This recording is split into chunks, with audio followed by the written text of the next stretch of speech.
Hello students, আমি Nitish sir জ্ঞানজ্যোতি coaching সেন্টারের পক্ষ থেকে তোমাদের প্রত্যেককে জানাই আরো একবার স্বাগত।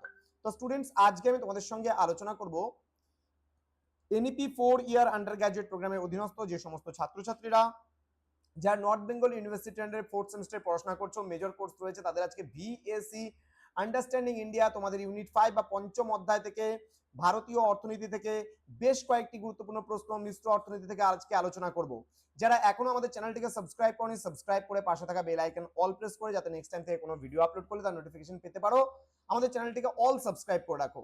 এছাড়া অনলাইনে যারা ভাবছো আমাদের থেকে নোটস নেবে, সময় নষ্ট না করে যোগাযোগ করো আমাদের অফিসিয়াল নাম্বার 7076398606 নাম্বারে অথবা 6295916282 নাম্বারে। তোমাদের টোটাল কোর্স ফি রয়েছে, যারা মেজর কোর্সে রয়েছে 1199, যারা মাল্টিডিসিপ্লিনারি কোর্সে রয়েছে তাদের জন্য রয়েছে মাত্র 699 রুপিস পুরো সেমিস্টার অল সাবজেক্টের কোর্স ফি।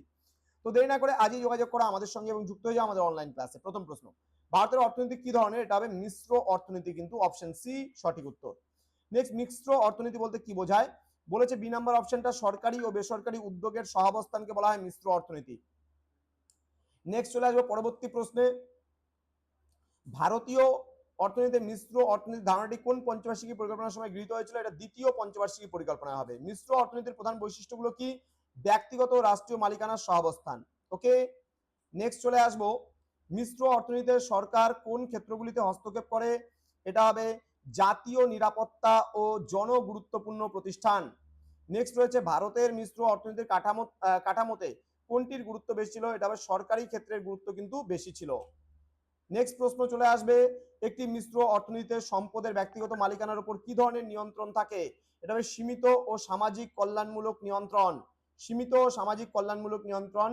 নেক্সট বলছে ভারতের অর্থনীতির মিশ্র প্রকৃতি গ্রহণের মূল কারণ কি ছিল? উত্তর হবে সামাজিক ন্যায় বিচার সহ দ্রুত অর্থনৈতিক উন্নয়ন। নেক্সট প্রশ্ন, মিশ্র অর্থনীতিতে মূল্য নির্ধারণ সাধারণত কিসের দ্বারা পরিচালিত হয়? এটা বাজার শক্তি ও সরকারি নিয়ন্ত্রণ উভয়ের দ্বারা। নেক্সট বলছে কোন অর্থনীতিবিদ মিশ্র অর্থনীতির ধারণাকে সমর্থন করেছিলেন? এটা হবে জন মেনার্ড কেন্স।